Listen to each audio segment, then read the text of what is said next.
परत एकदा स्वागत आहे तुमचं माझ्या व्लॉगमध्ये. सो आज होतं लग्न माझ्या मामा मामीचं. ओके, इकडे मी उलटी बसली होती आणि मला खूप अनकम्फर्टेबल होत होतं. कसे लोक उलटे असं एका साईडला बसतात ते मला समजत नाही. तिथं मला हसायला तर एवढं येत होतं ना. देन मी उतरली आणि मी परत 2 टाकून बसली. मला बसता येत नव्हतं पण मी दोन्हीकडे पाय टाकून बसली आणि एवढं लांब होतं ना हॉल. खूप वेळ लागला आणि आजूबाजूला आम्ही लेट पोचलो कारण की ब्राईडची एंट्री होतच होती आणि त्याचबरोबर करेक्ट टाईमला पोचलो आम्ही. थोडंसं लेट पोचलो and the entry is on the way guys.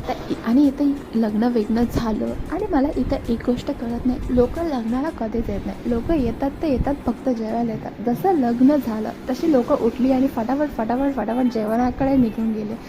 And here I have met a cute little baby. ती माझ्या मामाची मुलगी होती आणि त्या दिवशी रोज डे होता. सो मला इकडे रोज भेटला आणि मी तिला रोज देत होती आणि ती सारखी माझा रोज खाली पाडत होती. सो इट्स ओके, पण it's kind of a fun thing. तिला खूप मजा येत होती आणि मला पण खूप मजा येत होती. त्याच्यानंतर हे सगळं करून गेलं तर आम्ही गेलो जेवायला आणि इकडे मला खूप हसायला येत होते. कारण की का हसायला येत होते सांगते मी.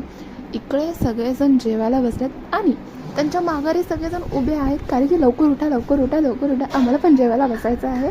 त्याच्यासाठी ते लोक उभा होते, नंबर लावून उभे होते आणि देवाची कृपा करून आमच्या माघारी असं कोणी उभे नव्हतं कारण की आम्ही शेवटला बसलो होतो. सो आता त्याच्यामुळे झाल्यानंतर the best part of this wedding is the orchestra.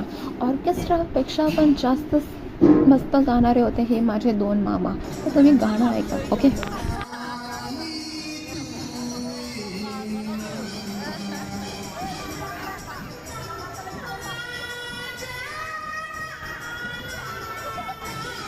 आता हा प्रोग्राम झाल्यानंतर then we have decided let's congratulation to bride and the groom.